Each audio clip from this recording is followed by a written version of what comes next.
2026 সালের প্রথম ভাগে জাতীয় সংসদ নির্বাচন হবে মাশাআল্লাহ। আলহামদুলিল্লাহ। বিএনপি যথারীতি বলছে জাতি নাকি হতাশ হয়েছে। বিএনপি রাজনীতি বাদ দিয়া মারফতি লাইনে ধরিছে, পুরা জাতির অন্তরে ঢুইকা তার মনোভাব যাই না ফেলিছে।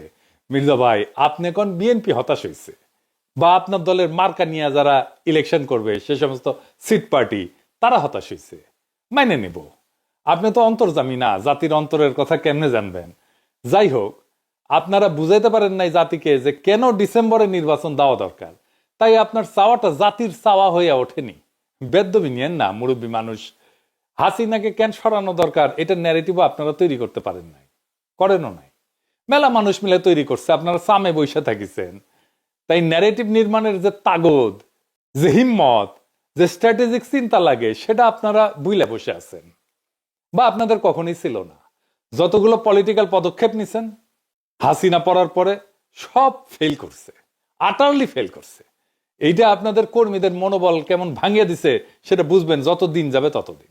আপনি যেটা করতে চান সেটার পক্ষে এমন কনভিন্সিং যুক্তি হাজির করতে হয় যা উপেক্ষা করার ক্ষমতা কারো থাকে না।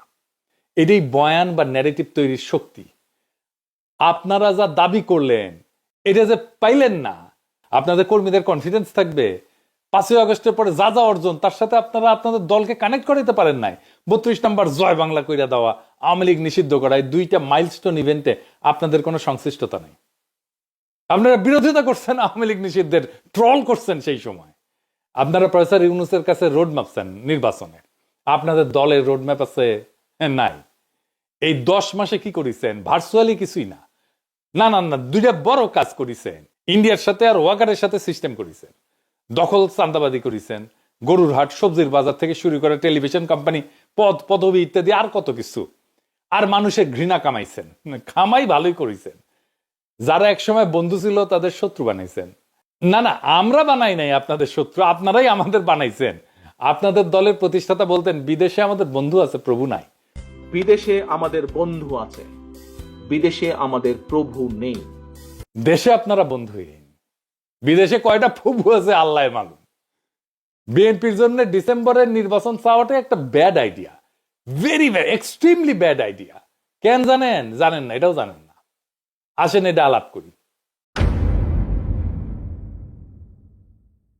ডিসেম্বরে যতগুলো নির্বাচনে বিএনপি অংশ নিচ্ছে, গোহারা আসছে, গোহারা একটা না দুইটা নির্বাচনে অংশ নিচ্ছে। 2008 সালের 29শে ডিসেম্বর এই যে ফখরুদ্দিন মঈনুদ্দিনের নির্বাচনে বিএনপি গোহারা হারছে। আবার 30শে ডিসেম্বর 2018 শেখ হাসিনার অধীনে নির্বাচন, গোহারা হারছে। প্রথমটা তত্ত্বাবধায়ক সরকার ছিল, পরেরটা হাসিনার অধীনে নির্বাচন ছিল। আওয়ামী লীগ ইচ্ছা করে ডিসেম্বরে নির্বাচন ফেলতো। ওইটা তো তার খেলার মাঠ। কুসুম কুসুম মুক্তিযুদ্ধের চেতনার চূড়ান্ত অর্গাজম হয় যেই সময়, সেই সময় নির্বাচন ফেলে কর্মীদেরকে উদ্দীপ্ত করে কাজে নামাইতো। সে সিস্টেম করে ডিসেম্বরে সবসময় নির্বাচন যেন হয় ওই কাম করেছে। এটা আপনারা বুঝতে পারেন নাই। এই সালসা খাওয়াইছে বিএনপি রে ইন্ডিয়া আর ওয়াকার, তাই বিএনপি খাইছে ডিসেম্বরের নির্বাচন। নিজে কখনো চিন্তা করেনি আরে ডিসেম্বর কেন, কেন নভেম্বর বা জানুয়ারি না? নির্বাচনে তো প্রতিপক্ষ চুপচাপ বসে থাকে না, তাই না? সে কিছু করে, সে বারে বারে বলতে থাকবে ডিসেম্বরের নির্বাচনে যাবেন, বারে বারে বলতে থাকবে আরে দূর, বিএনপি ডিসেম্বরের নির্বাচনে জিতে না। হ্যাঁ, দেখান কবে নির্বাচনে জিতেছে, দেখেন এই দুইটা নির্বাচনে হারিয়েছে গোয়ারা, এবার হারবি। আপনার ভারতে যে এটা তো কুসংস্কার, আপনারা তো আবার বিজ্ঞান বিজ্ঞান করেন। জি না, এটা সংস্কার, এটা কাজ করে। ও আচ্ছা আচ্ছা, সংস্কার শুনলে তো আবার বিএনপির গাত্রদাহ শুরু হইতে পারে। যাই হোক, আমি যদি বিএনপির কেউ হইতাম, আমি অবশ্য এখন কেউ না, হ্যাঁ বিএনপির যখন তাদের কেউ ছিল না তখন ছিলাম আমি, এখন তাদের সব হয়েছে, পর হয়েছি আমি, বুঝছাও? তো যাই হোক, অসুবিধা নাই। আমি বিএনপি হইলে কখন নির্বাচন চাইতাম, কখন চাওয়া উচিত ছিল বলেন তো? বুদ্ধি করে বলেন, মনে আসতেছে না? আচ্ছা শিখাই দিই। আমি নির্বাচন চাইতাম ফেব্রুয়ারিতে। কেন ফেব্রুয়ারিতে? কারণ দ্বিতীয় সংসদ নির্বাচন, যেই নির্বাচনে প্রথম বিএনপি সংসদে জিতে সরকারি দল হয়, সেই নির্বাচন ছিল 18ই ফেব্রুয়ারি 1979 সাল। ওই সংসদ ছিল এক ঐতিহাসিক সংসদ। এত ব্রাইট আর তুখর সংসদ বাংলাদেশে আর পায় নাই। ওইটাই বিএনপির প্রথম রাষ্ট্র পরিচালনা, রাষ্ট্র গঠন, খেলতে নেমেই চ্যাম্পিয়ন হয় বিএনপি। আর তখন জিয়াউর রহমান নেতা, প্রেসিডেন্ট, যাকে বলে সোনায় সোহাগা, বিএনপির যাত্রা শুরু, রাষ্ট্র ক্ষমতা জিয়াউর রহমানের অধীনে নতুন রাষ্ট্র গঠন, বাকশালের ধ্বংসস্তূপের উপরে নতুন গণতান্ত্রিক বাংলাদেশ তৈরি করা। আর পঞ্চম জাতীয় সংসদ নির্বাচন, খালেদা জিয়া প্রথম জিতে সরকার গঠন করে, সেটা ছিল 27 ফেব্রুয়ারি 1991। ওই নির্বাচনে খালেদা জিয়া রাজনীতিবিদ থেকে রাষ্ট্রনায়ক হয়ে ওঠেন। বিএনপির দুইটা ল্যান্ডমার্ক নির্বাচন, দুইটাই ফেব্রুয়ারিতে। রাজনীতিতে তো আপনাদেরকে হিস্টোরিক্যাল ন্যারেটিভের শুরুতে পৌঁছায় দিতে হয় কর্মীদেরকে, আপনাকে কানেক্ট করে দিতে হয়। আপনি কানেক্ট করে দিতে পারতেন জিয়ার, খালেদা জিয়ার হেরিটেজের সাথে, কইতেন বাংলাদেশের দুইবার রাষ্ট্রকে নতুন ভাবে তৈরি করছে বিএনপির সংসদ। আমরা ইতিহাসের সেই মহেন্দ্রক্ষণে ফিরে যাব যখন শহীদ প্রেসিডেন্ট জিয়াউর রহমান হাত ধইরা বাকশাল উত্তর বাংলাদেশ তৈরির সময় বিএনপি গঠিত হয়েছে। তারা নির্বাচনে অংশ নিচ্ছে প্রথমবারের মতো জিয়াউর রহমানের নেতৃত্বে। বাংলাদেশের সত্যিকারের নির্মাণ শুরু হয় এইখান থেকে। তারপর দ্বিতীয়বার শহীদ জিয়ার মৃত্যুর পরে ফিনিক্স পাখির মতো ধ্বংসস্তূপ থেকে বিএনপি উঠে দাঁড়ায় একটা সফল গণ অভ্যুত্থানের নেতৃত্ব দিয়া।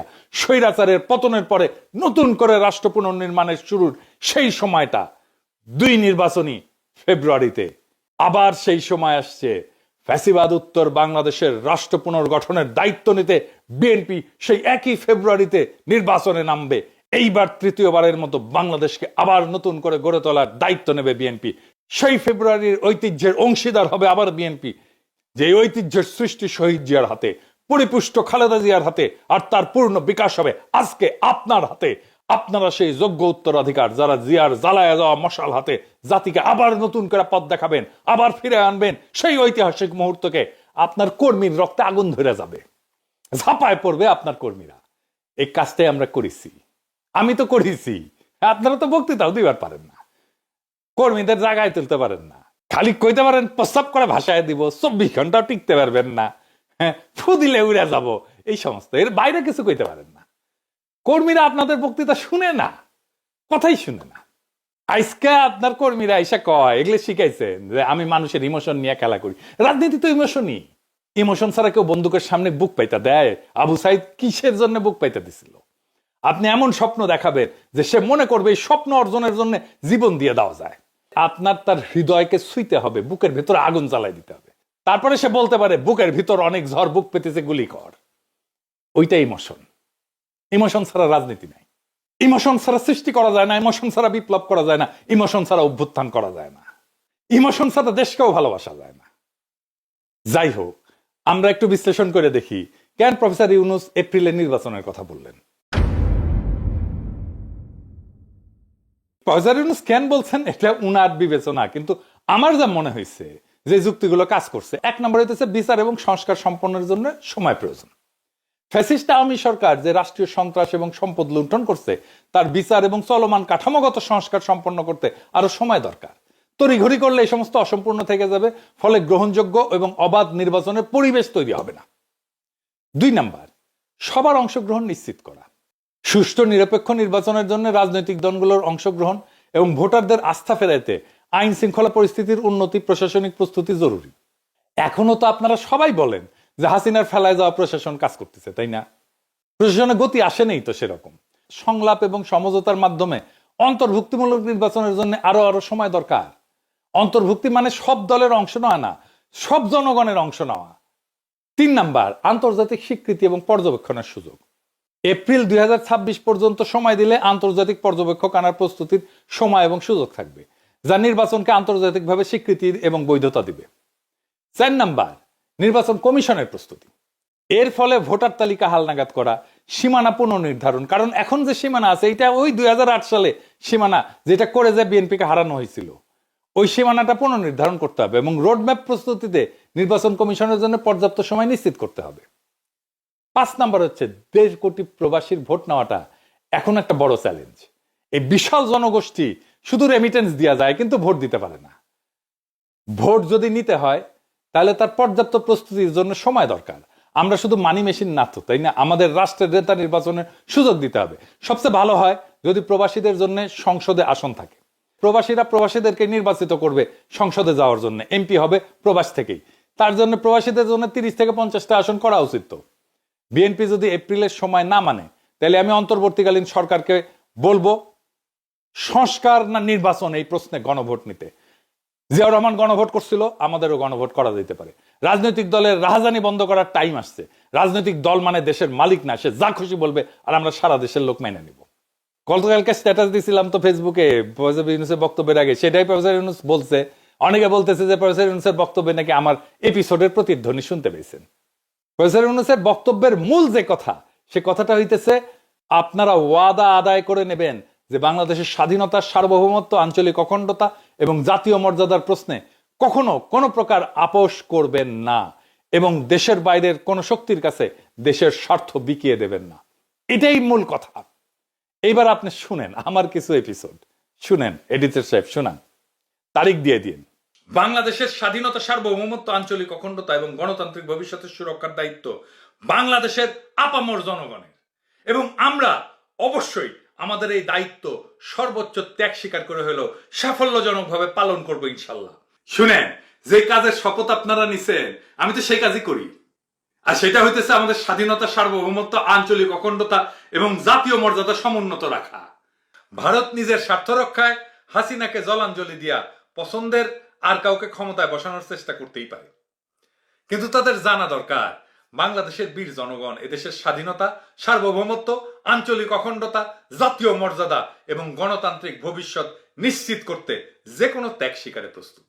আমি একটা কথা বারবার বলি, আমাদের স্বাধীনতা, সার্বভৌমত্ব, আঞ্চলিক অখণ্ডতা এইটা হুমকির মুখে। আর এই হুমকি কোথায় থেকে শুরু হচ্ছে সেইটা দেখেন, পাঠ্যপুস্তক থেকে আমাদের বাচ্চাদের, আমাদের সন্তানদের মাথাতে ঢুকায় দেওয়া হচ্ছে। আমরা বাংলাদেশের জনগণ ভারতকে একটা ফুটা পয়সা দিয়েও ছাড় দেব না। আমাদের প্রত্যেক মুহূর্তে মনে রাখতে হবে আমাদের স্বাধীনতা, সার্বভৌমত্ব, আঞ্চলিক অখণ্ডতা, জাতীয় মর্যাদা এবং গণতান্ত্রিক ভবিষ্যতের প্রতি ভারত হইল সবচেয়ে বড় প্রতিবন্ধক। কিন্তু বাংলাদেশে চীনের স্ট্র্যাটেজির সাফল্য নির্ভর করবে এই প্রক্রিয়ার কেন্দ্রবিন্দুতে বাংলাদেশের জনগণের ঘনিষ্ঠ সম্পৃক্ততা এবং আমাদের স্বাধীনতা, সার্বভৌমত্ব, আঞ্চলিক অখণ্ডতা, জাতীয় মর্যাদা এবং গণতান্ত্রিক চেতনা বাস্তবায়নের উপরে। যারাই আমাদের সামগ্রিক স্বার্থকে সম্মান জানাইয়া আমাদের স্বাধীনতা, সার্বভৌমত্ব, আঞ্চলিক অখণ্ডতা, জাতীয় মর্যাদা এবং গণতান্ত্রিক চেতনা এবং আর্থসামাজিক প্রগতির প্রতি সত্যিকার সমর্থন এবং সহযোগিতার অঙ্গীকার করবে, আমরা তাদের দিকেই বন্ধুত্বের হাত বাড়ায় দেব। আমাদের প্রিয় মাতৃভূমির স্বাধীনতা, সার্বভৌমত্ব, আঞ্চলিক অখণ্ডতা, আমাদের জাতীয় মর্যাদা এবং আমাদের জনগণের গণতান্ত্রিক আকাঙ্ক্ষা নিশ্চিত না কইরা আমরা ঘরে ফিরবো না।